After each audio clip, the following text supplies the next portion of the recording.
The first installment of The Princes and the Press, presented by the corporation's media editor Amal Rajan, angered the royal households over what they called overblown, unfounded claims.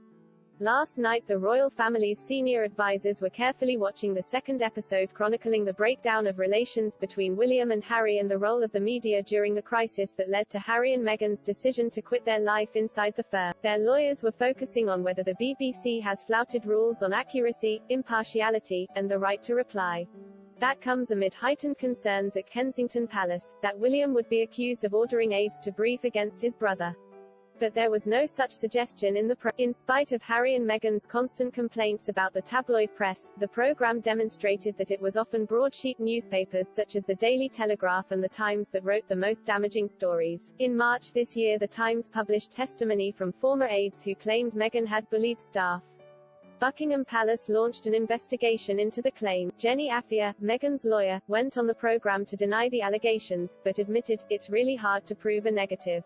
An exploitation of the vulnerable," says Christopher Wilson. What a terribly sad day for the Queen. Just as her son Prince Charles was lowering the Union flag after 400 years of British influence in Barbados, the angry war of words between her grandsons William and Harry erupted once again, spurred on by the BBC. The ill-timed documentary may have proved there are angry differences between the two brothers, but it did nothing to heal them. Presenter Amal Rajan seemed determined to prove that the British media is to blame for stoking the war between the Dukes of Cambridge and Sussex, but to devote 2 hours of expensive documentary making to haul over the coals of fraternal fallout was both a waste of public money and, more important, spotlighted a family row which should be allowed to wither.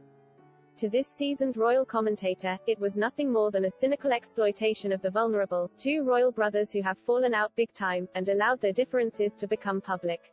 For the Queen, still recovering from her illness and bereavement, and for her courtiers, anxious that her Diamond Jubilee year should not be polluted by tittle-tattle, it was a dreadful evening's viewing.